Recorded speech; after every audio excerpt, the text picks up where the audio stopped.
Todos estão vendo? Vamos lá, Filipão.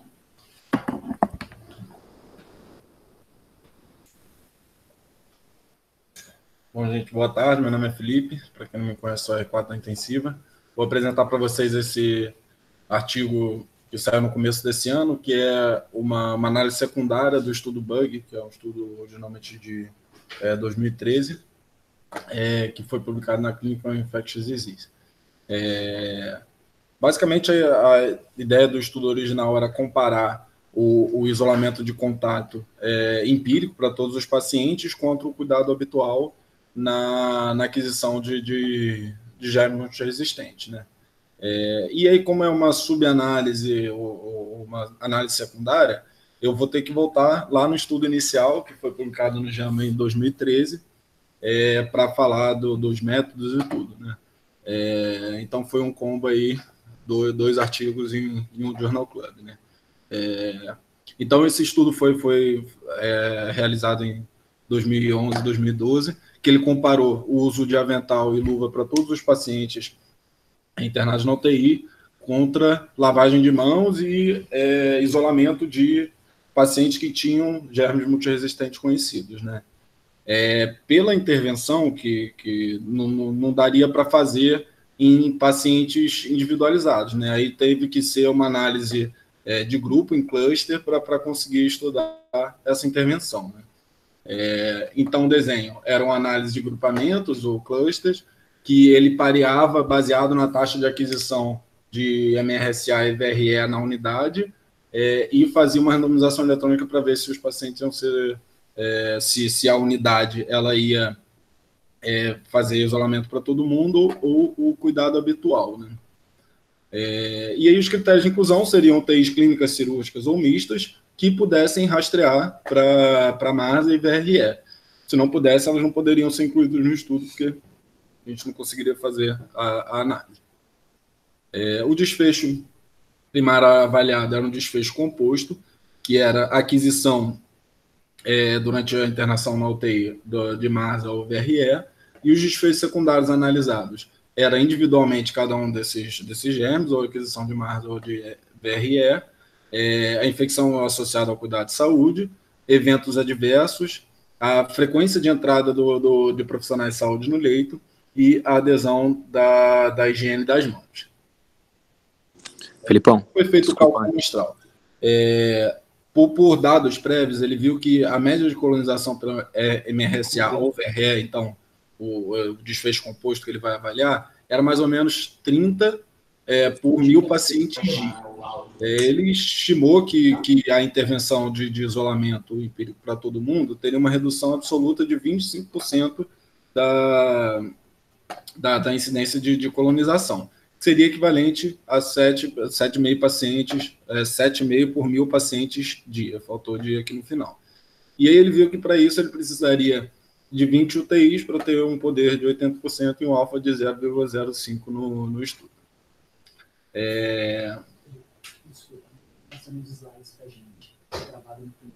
Não está passando? Todo mundo ali está mandando. É isso que eu ia abrir. Tá bom. Será que eu... Não sei como que... Vou testar aqui, ó.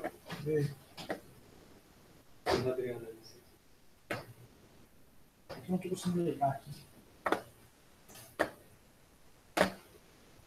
Ouvindo vocês estão. Perfeitamente. Então tem que começar a porra toda de novo. Ou foi mal? Não tem que... Vê se tá aparecendo. Tá aparecendo esse slide. Mas... E aí, isso vai passar. Não? Vamos fazer o seguinte. Vamos mudar a estratégia de compartilhamento aqui. Mostra essas telas aí, mas quando você coloca para a tela cheia, não vai. A gente vai mudar aqui. Vou voltar a apresentar a tela inteira.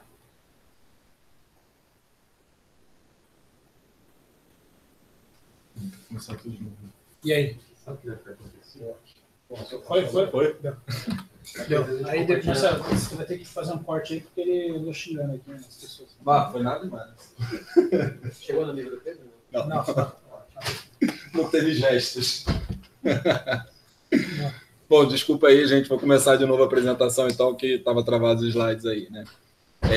Vou apresentar esse artigo que saiu em 2020, que é uma análise secundária do bug, que é um artigo inicial de 2013 que saiu no JAMA, que o artigo original era você comparar o isolamento empírico para todo mundo da unidade contra o cuidado habitual para ver se isso mudava a aquisição de germes multiresistentes, né? No primeiro artigo, ele avaliava principalmente germes gram-positivos e nesse ele fez a análise de germes gram-negativos.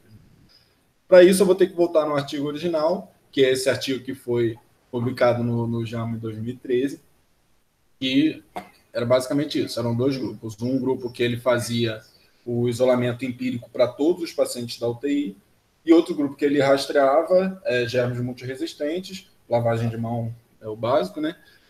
E isolava os pacientes que tinham germes multiresistentes isolados, né?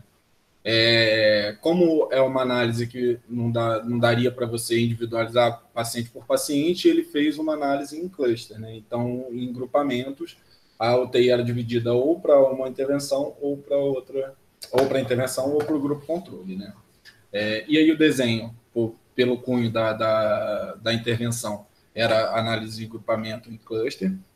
Ele pareava as UTIs de acordo com a taxa de aquisição de massa e VRE, né? Então, ele fazia sempre pares e aí tinha uma randomização eletrônica que destinava ou para o grupo controle ou para o grupo intervenção.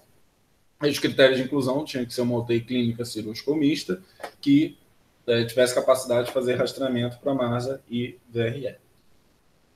E os desfechos? O desfecho primário é um desfecho composto, que é a aquisição de qualquer um desses dois germes, e os secundários era a aquisição de cada um individualmente, infecção infecção associada ao cuidado de saúde, eventos adversos, a frequência de entrada por profissionais de saúde no leito e a adesão à higiene da mão.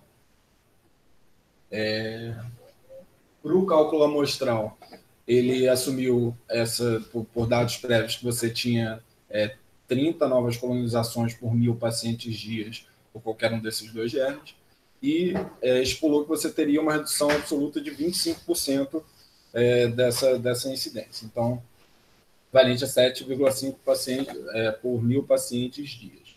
E chegou ao resultado que você precisaria de ter 20 UTIs para ter o poder de 80% para responder a pergunta, com alfa menor que 0,05. Análise estatística, eu vou passar rápido, porque eu não sei muito explicar isso, mas ele fazia uma variação da taxa basal de infecção antes e depois Antes, ele tinha um grupo de base que ele acompanhava e via qual era a taxa de infecção de colonização basal nesse período, e depois ele separava os dois grupos. E aí ele via a variação entre a taxa basal para o grupo controle e a taxa basal para o grupo intervenção. Em cima disso, fazia o teste de T. É importante que, como as UTIs tinham diferentes características e diferentes taxas de infecção, ele calculou pesos para cada uma das UTIs, baseado no tamanho e o inverso da variância do efeito estimado. E todos os testes tinham 9 graus de liberdade, aí isso o Bruno explica para a gente depois, que eu não sei exatamente o que isso significa. Aí esse slide é mais para trazer assim, em números concretos o que significa isso, né? Considerando esse número que ele botou de 30 colonizações por 1.000 pacientes dias, a gente, numa UTI de 12 leitos, 364 dias no ano, então a gente teria aproximadamente, considerando que você tem ocupação completa todos os dias do ano, você teria 4.368 pacientes dia. Você multiplicando 30 por 4,368, que é dividido por 1.000 aqui, você teria 131 novas colonizações por ano. Você reduzir 25, você reduziria 32 colonizações por ano na unidade, que é um número, trazendo assim para a realidade, parece ser uma coisa considerável, né? Então, só para resumir o desenho do estudo, né? A pergunta era se o isolamento universal reduz taxa de colonização na UTI, ou a intervenção era capote e luva, quanto o controle, que era só isolar os pacientes que tinham germes multiresistentes identificados e o habitual, né? E o desfecho, o outcome, seria a nova colonização por germes multiresistentes, no caso MRSA e VRE. E aí, para os resultados. O período de base que ele analisou foi de setembro a dezembro de 2011, que foi quando ele analisou todas essas unidades para ver a taxa de aquisição e dados da unidade. A intervenção foi de janeiro a outubro de 2012, que ele separou os grupos, e a adesão à vigilância foi aproximadamente 85%. Então, aqui o flowchart do artigo. Inicialmente, ele rastreou 22 unidades, 2 foram excluídas por incapacidade de seguir o protocolo. Foram seguidas, feito esse período de base de 3 meses para ver a quantidade de aquisições e de colonizações. Depois foram divididas em 2 grupos de 10 UTIs. Essas informações que tem aqui, eu vou falar um pouquinho mais para frente, que tem a informação de base de cada uma das UTIs. E aí foram seguidas sem perda de follow-up. Essa tabelinha eu montei porque é a original do artigo, para apresentar no celular, vocês olhando aí, é impossível de ver. Basicamente as características de base de cada uma das UTIs, aqui do grupo de inversão e do grupo controle. Era uma média de 18, 19 leitos por UTI, 3,5 quase admissões por dia, uma estadia média de 4 dias, a idade é bem parecida, e isso aqui eu achei interessante ressaltar, que parecia ter uma diferença de base entre as colonizações no grupo intervenção e no grupo controle, né? Se você for pegar, uma coisa até, uma diferença até bastante importante da colonização de base dessas UTIs. Colonização de base, eu digo, o paciente entrou, você fez o SWAB e ele já tinha o germe multiresistente. Isso talvez no grupo intervenção, como você tem uma maior pressão de colonização, você tem uma maior prevalência de germes multiresistentes, a chance de você infectar outros é maior. Então, talvez isso tenha uma amplificação do efeito da intervenção, né? Que a gente vai ver mais para frente se isso vai ser significativo ou não. Então, achei interessante a gente manter isso na cabeça. E aí aqui a taxa de aquisição de germes multiresistentes por 1.000 pacientes dia, né? Como a gente pode ver no desfecho composto, que é o desfecho primário que a gente viu, a gente tem um sinal de que você diminuiria, mas é um sinal que cruza na linha do 1, né? Não tem significância estatística. E aí, quando a gente vai individualizar para o VRE, continua sem significância estatística, mas para o MASA, alcança uma significância estatística, né? De novo, é uma análise secundária, então talvez levante uma suspeita aí para a gente, mas responder uma pergunta exatamente, acho que não. E dos desfechos secundários, eu achei que até mais interessante do que o desfecho primário, mostra que você implementando um isolamento de contato para todo mundo empírico, você aumenta a adesão à lavagem de mão, principalmente na saída do quarto, né? Do paciente. E diminui a entrada de profissionais de saúde no quarto, né? Então, talvez esse efeito limítrofe que a gente tenha visto, sem significância estatística, pode ser até devido a maior adesão à lavagem de mão e até aos profissionais de saúde não entrarem no quarto, né? Guarda essa informação que mais para frente a gente vai discutir um pouquinho sobre isso. E aí, agora, começando minha apresentação propriamente dita, vou falar do artigo que foi publicado agora em 2020, que é uma subanálise que ele pegou esse mesmo grupo de UTIs que ele avaliou e viu a aquisição de germes multiresistentes gram-negativos, né? Então, os desfechos desse estudo, o primário é um desfecho composto também, que é a aquisição de KPC, algum germe SBL, acineto e pseudomonas multiresistentes, e o secundário é cada um desses germes isoladamente. Essa tabela aqui é mostrando a taxa de aquisição, pegando o desfecho composto. Isso aqui é antes da intervenção, é o baseline, então aquela observação de 3 meses que eles fizeram, que a gente tinha uma taxa equivalente entre os dois grupos de UTI. E quando a gente vai para o período do estudo propriamente dito, a gente vê que tem um aumento importante em relação à frequência de base, né? Que os autores estipulam que esse é o gráfico que mostra a quantidade de positividade na admissão ao longo do período do estudo. Realmente parece que o número de pacientes já positivos na admissão foi maior durante o período de intervenção. E aí eles levantam o questionamento, que pode ser variação temporal da própria unidade, mas é uma coisa para a gente ficar na cabeça aí também. Né? E aí, esse é a estimativa de efeito da intervenção do uso universal de capote e luva. Né? Tem uma tendência a reduzir o número de contaminações, mas, de novo, cruza a linha do 1 sem significância estatística. Né? E sem significância estatística para nenhum dos subgrupos analisados também. Esse gráfico aqui é a redução, ele tenta mostrar a redução da infecção por 1.000 pacientes. Então, pegando aqui o grupo o grupo total, né, de todas as aquisições de germes gram-negativos multiresistentes, teria uma redução de 2 colonizações por 1.000 pacientes dias. Isso, voltando para aquele nosso exemplo de uma UTI de 12 leitos, seria uma redução de 9 colonizações por ano. Mas se a gente for pegar todo o range aqui que ele considera, pode ser de menos 26 até piorar a taxa de infecção.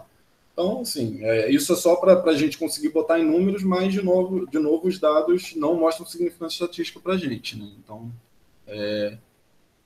mostra um sinal, mas não dá para a gente bater o martelo. E as conclusões, que isolamento universal parece reduzir a colonização, com um sinal melhor para a MRSA, e será que isso não é, talvez, pela melhor adesão à lavagem às mãos?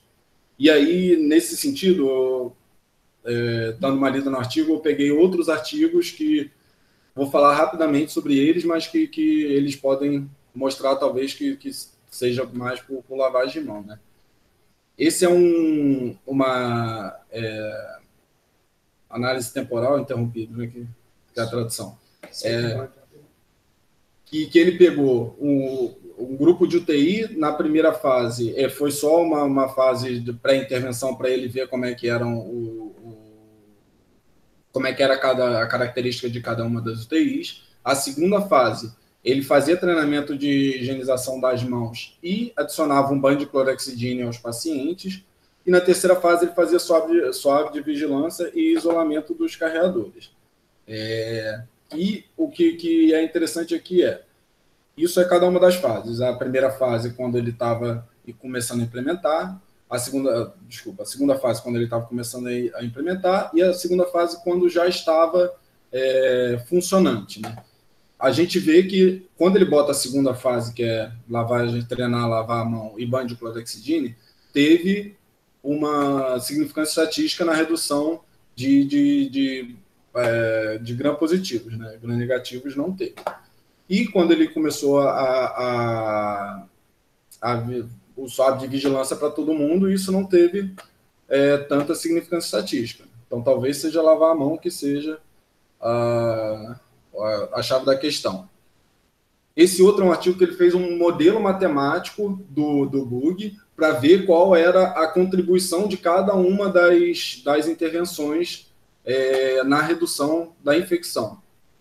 E assim, por esse modelo matemático que eu acreditei, não entendi, ele mostra que assim, ele estima que 44% da redução foi devido ao uso de avental e luva, 38% da adesão à higiene, e talvez até 15%, uma parte, seja por a gente não entrar e estar tão perto do doente, né? Então, assim, acho que a minha interpretação desse estudo é que existe um sinal que talvez mostre uma redução de germes multiresistentes, mas eu acho que é uma coisa muito fraca para a gente afirmar qualquer coisa. E talvez, aí citando o Pedro Mendes, eu acho que o mais importante é a gente lavar as mãos para evitar a infecção cruzada aí dentro das nossas UTIs.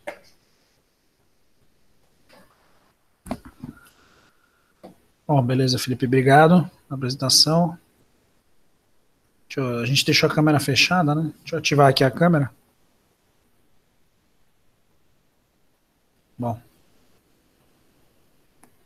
Bom, pessoal, queria ouvir de vocês aí o que vocês acharam do estudo, qual que foi a impressão de vocês, e se vocês acham que essa intervenção é útil ou não, e a gente discute alguns aspectos metodológicos também depois.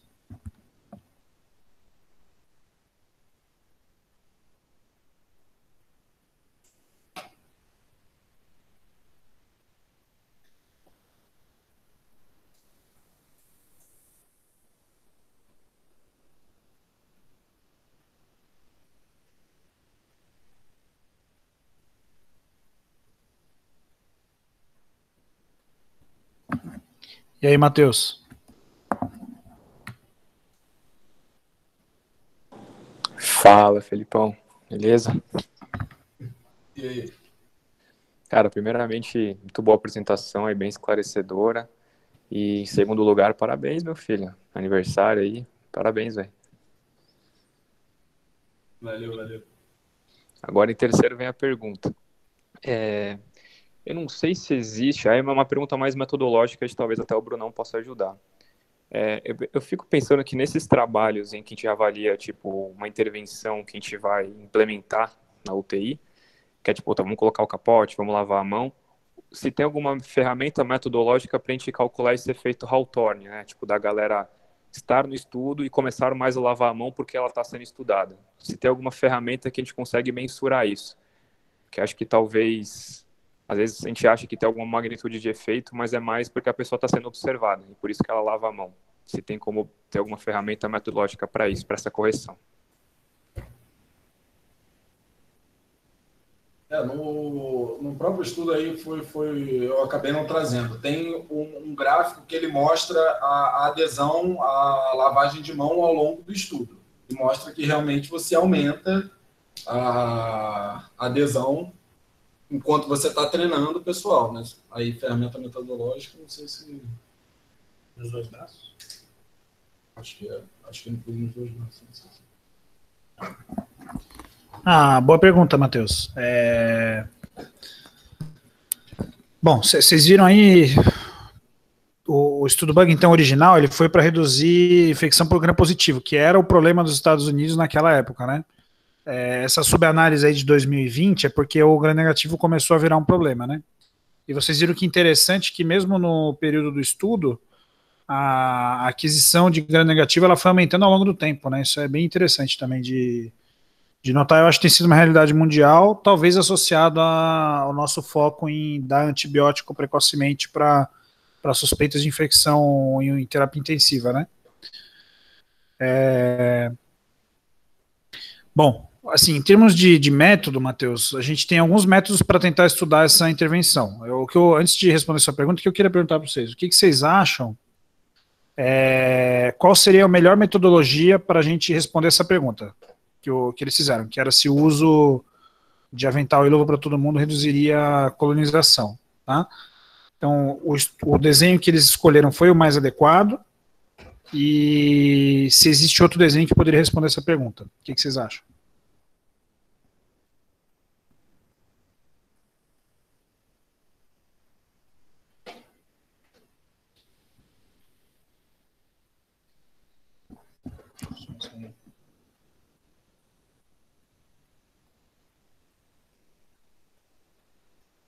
Luísa, Danilo, Pedro.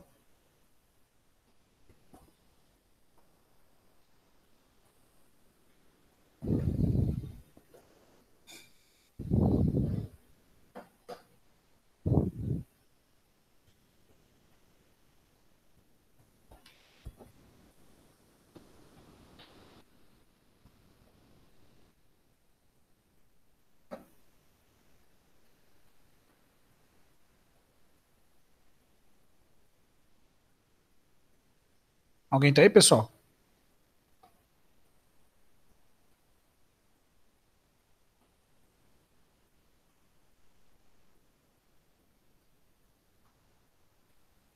Bom.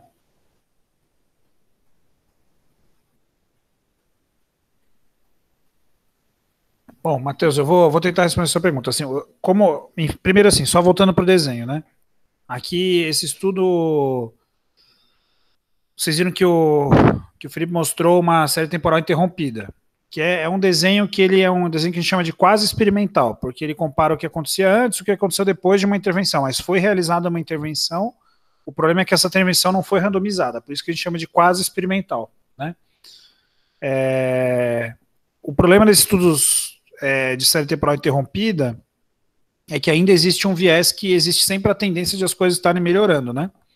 Então, é um desenho adequado, mas não é o melhor desenho que a gente pode escolher. O melhor desenho é um ensaio clínico, e aqui, como você está estudando uma intervenção para um evento, que no caso aqui é a colonização, que é uma coisa da comunidade da UTI, que é uma coisa, tem a ver com toda a unidade, não só com pacientes individuais, então o melhor desenho que a gente pode escolher é sim um ensaio clínico em cluster, que foi o que eles escolheram, tá? O efeito Hawthorne vai poder acontecer dependendo de como é a intervenção, né? Se os dois grupos souberem que estão sendo vigiados para ver o grau de colonização, o grau de efeito Hawthorne pode ser reduzido, porque todo mundo vai ter o risco, vai saber que vai estar sendo vigiado quantos pacientes estão sendo colonizados, entendeu, Matheus? Mas é claro que existe uma tendência a esse efeito Hawthorne talvez ser mais potente no grupo que está usando avental e luva, porque ele teve uma intervenção nova sendo incluída no estudo, tá? Então isso pode ter acontecido sim, e foi o que eles mostraram, na verdade, né? A intervenção não tinha nada a ver com lavagem de mãos, mas aumentou a lavagem de mãos, né? Então isso é um sinal de que houve sim efeito Hawthorne no estudo. Bom, então o desenho foi adequado para responder a pergunta. Aí a minha outra pergunta, o Felipe não entrou tanto em detalhe nisso, é se o cálculo de amostra foi adequado. Vamos ver o que o Felipe acha aqui, se o cálculo de amostra foi adequado para responder essa pergunta. O que você acha, Felipe? O que você lembra aí de que você leu?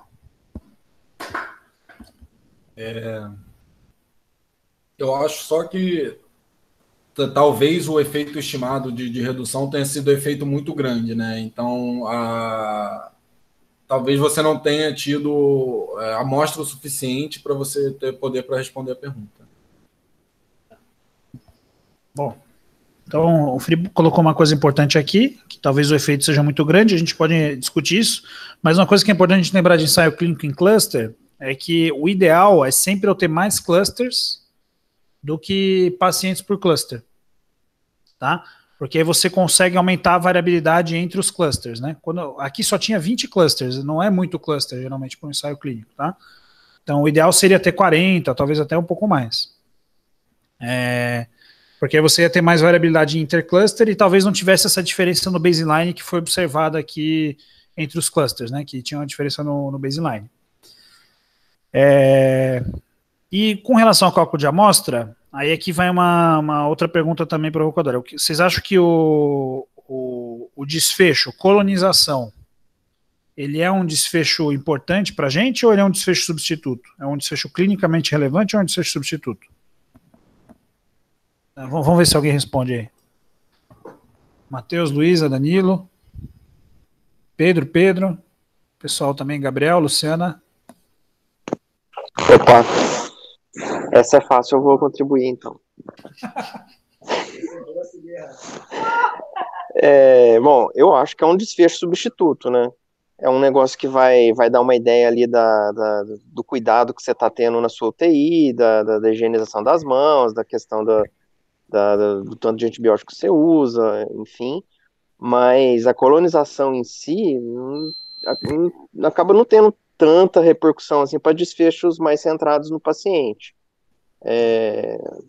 Que seria mais assim infecções hospitalares e principalmente essas infecções levando a pior desfecho, como aumento de tempo de internação, aumento de mortalidade e tudo mais.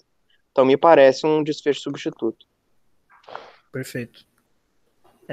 E aí, talvez assim, no cálculo de amostra, aí aqui para o Felipe, em sendo um desfecho substituto, eles fizeram uma estimativa de efeito maior, porque para esse desfecho de substituto ter algum impacto eventual em redução de infecção, a magnitude de efeito realmente tem que ser alta, entendeu? Você tem que reduzir colonização para valer, em teoria, né? Vamos imaginar numa via causal aí. Se você quer reduzir infecção por multi-R, você quer usar intervenções preventivas para o paciente não ser colonizado, para ele não ter infecção por multi-R, né? Então, se você conseguir reduzir bem a taxa de colonização, mas tem que reduzir bem, não adianta reduzir 10%, né? Aí não vai ter nenhum impacto na incidência de multi-R de infecção, provavelmente, né? E talvez 25% seja até pouco, né? Se você for ver bem, né? Para a taxa que eles colocaram ali. Então, enfim, acho que isso tudo tem que entrar no racional aí do desenho do estudo e do cálculo de amostra, né? Bom, então vamos tentar juntar as peças aqui. Então, nesse estudo, eles mostraram que reduziu a aquisição de gram positivo, né? E na subanálise mostrou que não reduziu a aquisição de gram negativo, certo? Reduziu o de MRSA, né? De gram positivo, o desfecho composto não reduziu com significância estatística. Perfeito, então reduziu o MRSA. E aí, como o efeito colateral positivo teve uma higienização das mãos, né? E efeito colateral negativo, a gente tem que considerar isso negativo. O profissional de saúde entra menos no leito, né? Então, a gente já tinha evidência disso de estudos anteriores, de séries temporais, e esse estudo em cluster, ele ratificou isso, né? Que quando você meio que obriga o funcionário a entrar no leito e ter que se paramentar com avental e luva, ele entra menos no leito. Então, isso talvez reduza a colonização, mas ao mesmo tempo vocês estão vendo agora em tempos de pandemia que isso é uma receita para o doente ser menos bem visto, né?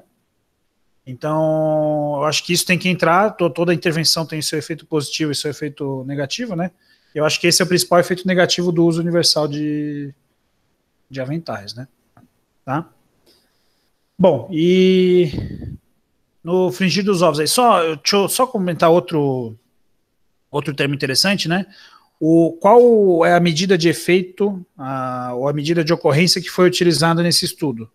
Eu não lembro se eu já dei essa aula para os R3 esse ano. Para os R4 eu já dei. Qual que é a medida? Pode ser você de novo, Daniel, essa é fácil.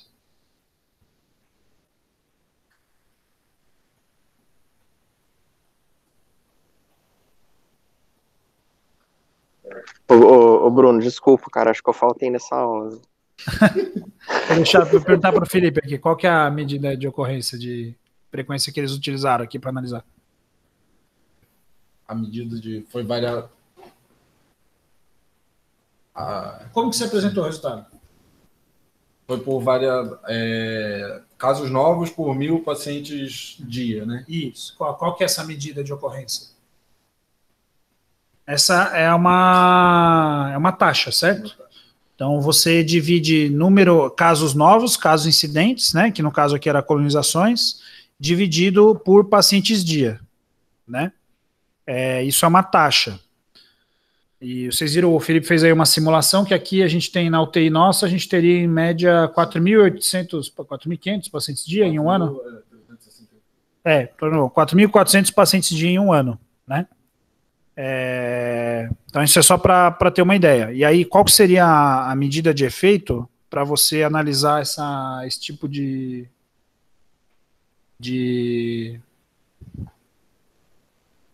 taxa?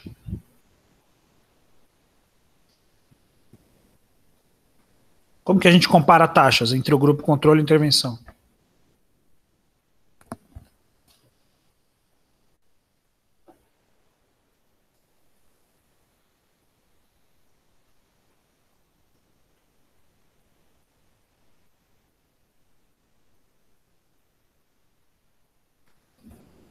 Olha como que eles calcularam. Eles calcularam por um jeito, que é um jeito simples, mas que pode ser utilizado, tá? Que é, eles compararam a média, a taxa média.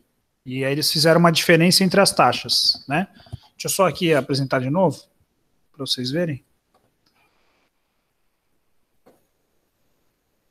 Vocês estão vendo, né, a tela? Então aqui, por exemplo, eles apresentaram a taxa média, tá? Por 1.000 pacientes dia e calcularam a diferença entre as taxas e fizeram um teste T. Foi isso que eles fizeram para comparar as taxas, tá? Uma outra forma de a gente comparar taxas seria com regressão de Poisson, tá? Que é um modelo de regressão que pode ser utilizado para comparar taxas, tá? Seria números de eventos por 1.000 pacientes dia, por exemplo, tá bom? E você poderia usar o modelo de Cox também para comparar isso. Eles usaram a forma mais simples aqui, que é o teste T, tá bom? Mas só para a gente ter em mente isso, né? E é bom aqui também para a gente ter uma ideia de tamanho de N, né? Então veja aqui que interessante, a taxa de aquisição no estudo, aqui eles já fizeram um risco relativo, que é um pouco diferente o que eles calcularam, mas aí eles fizeram 0,9 versus 0,9, apontou para proteção, mas não teve diferença, né? Tá bom? Bom, muito bem. E agora vamos pensar aqui, se vocês fossem tomar uma decisão prática no dia a dia vocês têm que decidir qual vai ser a estratégia de vocês para evitar a aquisição de germe multiresistente na UTI. Quais passos vocês tomariam e se vocês incluiriam essa intervenção de uso universal de avental e luvas ou não? O que vocês acham? Felipe pode responder primeiro aqui. Bom, acho que eu começaria por programa para lavagem de mão, acho que é o primordial aí. E acho que a princípio eu não incluiria a aplicação de contato universal. Okay. Pessoal que está vendo aí, o que acha? Vocês acham que a nossa estratégia aqui no HC, que pelo menos a gente usa universal, não é universal, né? Mas a gente rastreia todos os internados de cara e depois que vier negativo, tira. O que vocês acham da nossa estratégia aqui? Ela funciona, não funciona?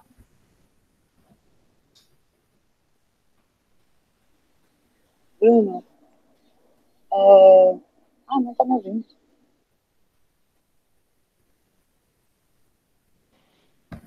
Pode Oi, falar, Bruno. Renata? Acho que não sei se a Rê quer falar. Rê? Vai lá, Luísa, vai você primeiro. Vou falar. Então, eu acho assim, Bruno, eu acho que a primeira coisa que eu faria, vamos supor aqui que eu tô construindo a UTI do zero, eu sentaria, que nem vocês fizeram com a gente, sabe? Eu sentaria com toda a equipe e aterrorizaria eles. Eu mostraria esses estudos que mostram que lavagem de mão faz toda a diferença. Eu acho que seria a primeiríssima coisa que eu ia fazer, sabe? E aí...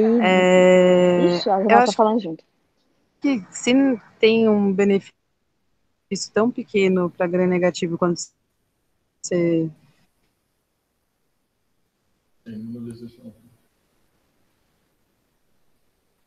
Rê, dá uma segurada e a Luísa termina. Aí você já volta, tá, Rê?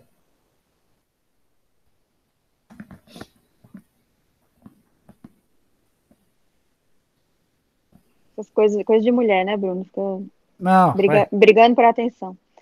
Ó, então, eu acho assim, eu faria isso que eu te falei. Eu acho que a primeira coisa que vocês fizeram com a gente foi sentar a gente, mostrar os estudos, mostrar que realmente faz diferença, que diminui taxa de infecção e que isso, em última análise, acaba diminuindo a mortalidade do doente, né?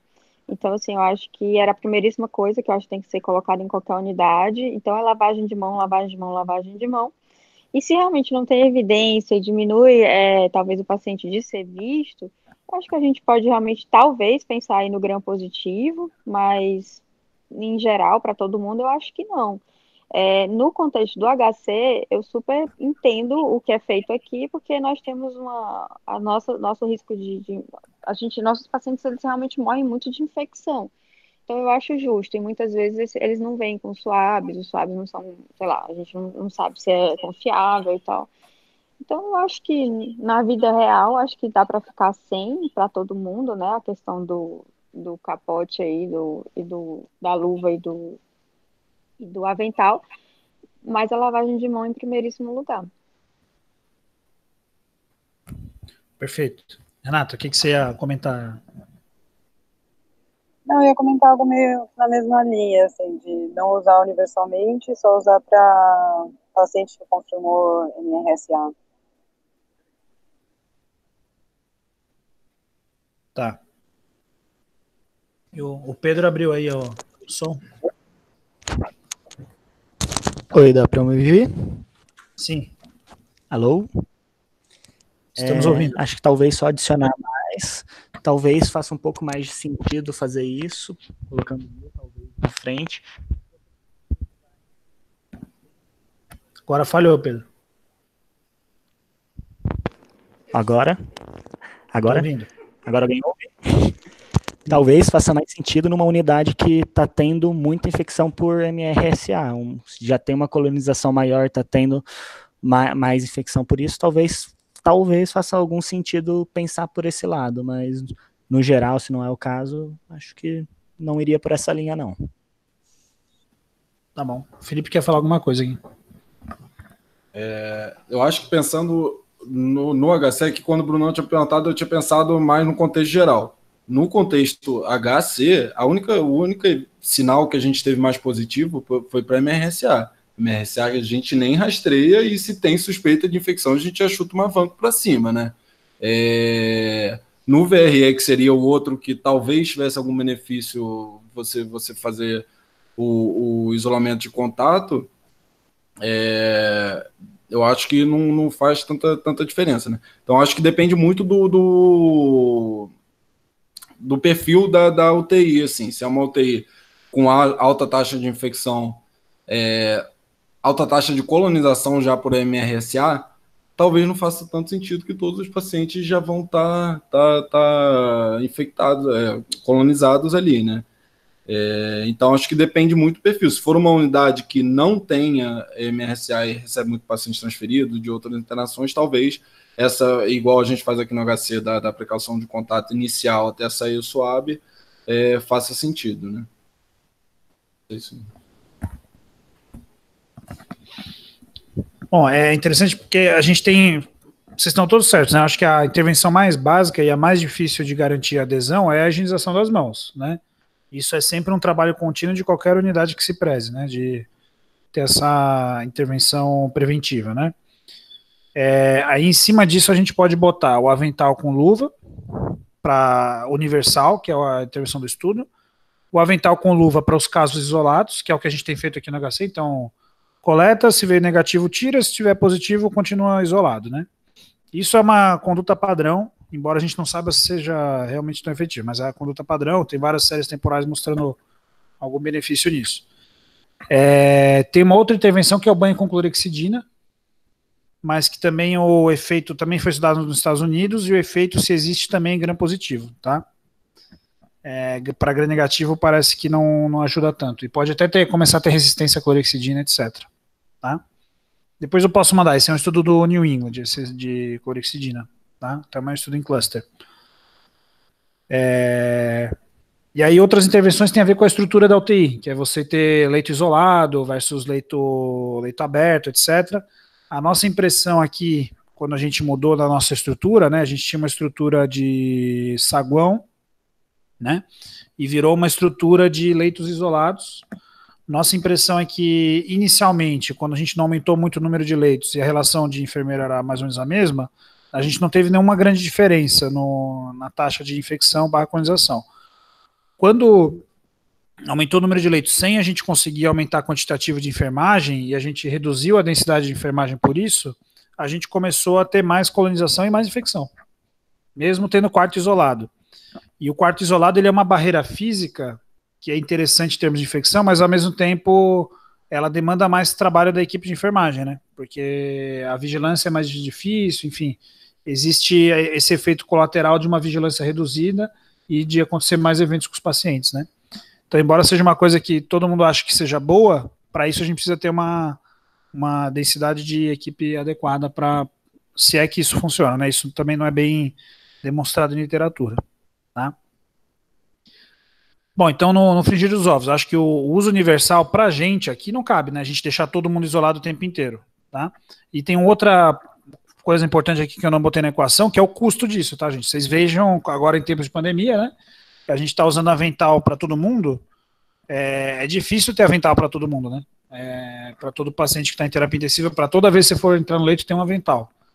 Então, e o avental não é muito barato, não. Se você for ver UTIs que acabam fazendo isso por algum momento, sei lá, às vezes tem UTI que teve um surto, aí começa a isolar todo mundo universalmente, coletar swab de todo mundo. Isso aumenta bastante o custo da UTI, porque o custo do avental não é barato, não. Tá? Então, acho que são todas essas coisas que a gente tem que ter em mente, né, quando estou pensando em termos de... A ideia é reduzir colonização, talvez reduzindo colonização, reduzir infecção, né? É claro que o efeito da lavagem de mãos também vai reduzir infecção diretamente, não necessariamente só através da colonização, né? Tá? Achou que é isso? Mais alguma dúvida, pergunta?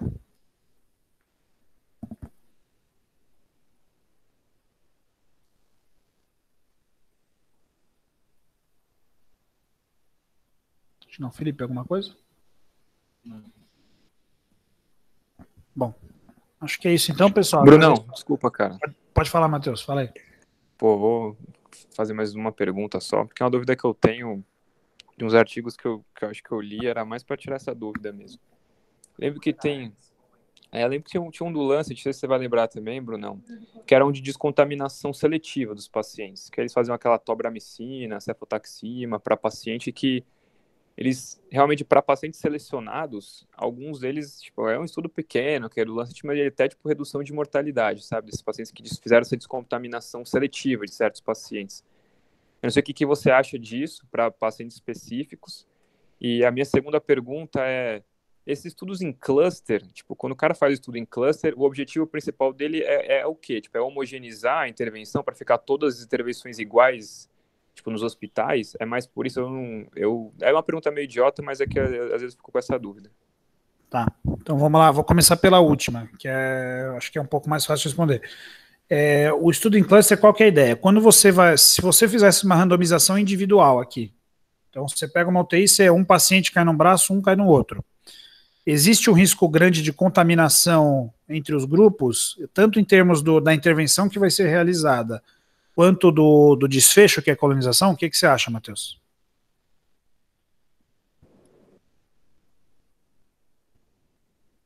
Desculpa, Bruno, cara, não consigo entender, velho. Não, porque qual que é o problema? Se você fizer um ensaio clínico individual numa UTI de 12 leitos, você está querendo ver redução de colonização, certo? Aí, digamos, metade dos pacientes caem no grupo intervenção, metade no grupo controle. Só que, como essa intervenção, na verdade, ela pode, o paciente do grupo controle, ele pode contaminar a intervenção, ou seja, se você suspeita que a intervenção funciona, e você tem um controle ali do lado que está aumentando a aquisição de germe multiresistente, e está na mesma unidade, eu vou ter o risco de contaminar os grupos, se eu fizer randomização individual. Entendeu? Principalmente tudo que quando a gente vai estudar multi-R, infecção, a randomização individual é muito complicada por isso. Entendeu? E você sabe, tem UTIs que são cheias de KPC e tem UTIs que não tem. Então, na UTI cheia de KPC, você fazer a intervenção talvez não vai dar certo, né? Se for individual. Quando você faz intervenção na UTI como um todo, você tira esse risco de contaminação do estudo, entendeu? De um paciente de um grupo contaminar o do outro.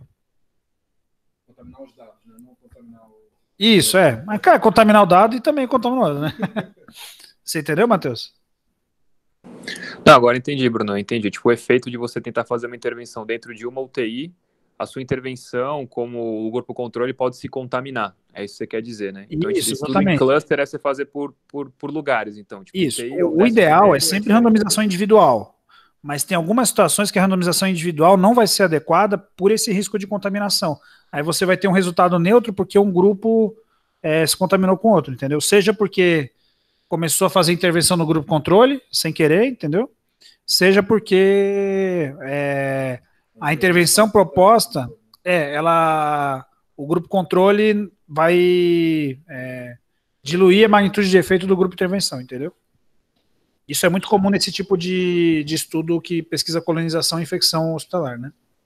Tá? Ô, Brunão, só uma dúvida a respeito dessa pergunta do Matheus. Então foram 8 clusters, então foram 8 UTIs, é isso? Nesse aí foram 20, esse estudo. Perdão, então 20 UTIs, é isso? Isso. Certo. E a sua outra pergunta, Matheus, era da descontaminação seletiva, né? Cara, isso aí é um tema em aberto ainda, só quem mostrou algum resultado foram os escandinavos lá. Tem um estudo do JAMA que saiu ano passado que foi neutro, e tem um estudo grande, o SUDICO, que está em andamento, que é multinacional, multicontinental, enfim, que não é só de uma região do mundo, para testar se a descontaminação seletiva reduz infecção e ou morte, eu acho também, tá? Seria o objetivo final, claro, de reduzir. Porque não adianta você só reduzir colonização, né? Então, como o Danilo falou, colonização é um desfecho substituto, com a ideia de reduzir infecção, e com reduzir infecção você reduzir mortalidade, né? Que é o nosso objetivo final aí. Certo? Ô, Bruno, eu tenho mais uma pergunta, assim, não é exatamente sobre esse... É sobre o tema, mas não é sobre esse artigo em si. Mas, assim, você sabe me dizer o quanto que realmente um doente ser colonizado, isso vai se traduzir em fator de risco para ele ter infecção por esse mesmo bicho na internação dele na UTI? Tipo, não sei se existe esse dado. Isso é uma pergunta interessante, Luísa. Por exemplo, eu sei que os europeus têm alguns países que eles fazem, por exemplo, culturas de rotina uma vez por semana. E existe uma grande controvérsia na literatura, que esse pessoal que faz cultura de rotina, se quando você vai tratar o doente, você vai usar o resultado dessa cultura ou não. Entendeu? Na prática, depende muito de você ver por o que os seus pacientes estão se infectando, não pelo que eles estão se colonizando, entendeu? É claro que existe uma correlação, então quanto maior se o doente é colonizado, existe um risco maior de ele ser infectado pelo germe multiresistente, mas não é uma coisa obrigatória, entendeu? Não é uma relação assim de causa e efeito completa. Mas aumenta o risco sim de ele adquirir infecção por multi-R quando ele já é colonizado por multi-R, tá? Mas não necessariamente. Então, por exemplo, você tem um doente que você fez um diagnóstico de uma pneumonia, ele não está grave, e as suas pneumonias da sua UTI, como regra geral, são por uma pseudomonas multi-S, e por acaso aquele doente é colonizado por um acineto, você não é obrigado a cobrir o acineto, entendeu? Porque na sua UTI, a infecção mais comum é aquela, você não precisa mudar o seu esquema empírico porque ele é colonizado, entendeu? Mas existe um risco maior de você errar o antimicrobiano empírico nessa situação, entendeu? Então você tem que levar em conta por o que os doentes se infectam na sua UTI. Se for uma UTI que todo mundo é colonizado, aí muito provavelmente vai ter uma alta taxa de infecção por multi-R e acaba que essa correlação vai ser mais forte, entendeu? Então depende muito da magnitude de efeito. Aqui no Brasil, a gente já está no ponto que a gente já não se importa com a MRSA e não se importa com o ISBL, né? Então, muitos países ainda eles fazem SWAB para ISBL, para isolar, e para MRSA para isolar também, né? E aí, por exemplo, a grande controvérsia que existe na literatura é se você precisa cobrir ISBL em quem é colonizado, para suspeita de infecção nosocomial, né? Então, alguns centros não cobrem, mesmo sabendo, eles só usam a detecção e isolamento para evitar que comece, para justamente isolar o paciente, para mais pessoas não se colonizarem e aumentar o risco de começar a ter infecções, entendeu? Então, alguns centros, eles sabem que ele é colonizado, mas eles vão tratar empiricamente para o germe, que é o mais comum deles, entendeu? Então, esse que é o conceito que tem que ter nesse caso. Brunão, minha última pergunta, cara, desculpa. Não precisa pedir desculpa, não. Existe alguma população específica que você se preocuparia com um SWAB, por exemplo, um paciente hematológico, um paciente imunocomprometido, que você cobriria empiricamente um SWAB por um VRE, por exemplo? Ou você acha que depende muito, é o que você falou, depende muito, não obrigatoriamente tem que cobrir? Acho que eu fiquei com essa dúvida agora na cabeça. Isso também depende da taxa de infecção. Eu sei, por exemplo, aqui no TMO, uma época, tinha muita infecção por VRE, então a linezolida entrou no esquema empírico. Aí eles começaram a isolar e detectar os pacientes, detectar e isolar, né? E depois de um tempo eles viram que a taxa de infecção reduziu e tiraram do esquema empírico. O que eles viram era só quem tinha diarreia que acabava tendo infecção por VRE, entendeu? Então não é uma necessidade absoluta, tá? Mas depende muito do que é o habitual. Eu sei que recentemente começou a ter muito acineto. Vocês lembram, antes da gente começar na pandemia, a gente recebeu alguns pacientes do TMO com infecção por acineto, e aí sempre entrou no esquema empírico, né? Por mais estando colonizado ou não, vocês lembram disso, né? Então, depende de como as coisas estão indo, assim, sabe? Então, não dá pra gente ter uma afirmação absoluta, assim, tá colonizado, obrigado a cobrir, né? Mas é claro que fica uma pulga atrás da orelha.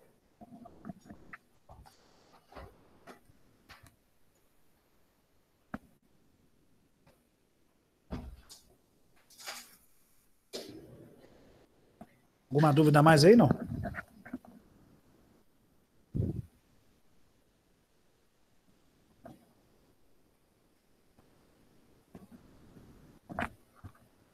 Bom, acho que é 12:30 já. Não, 12:30 não, 1:30. Então, vamos sair, pessoal.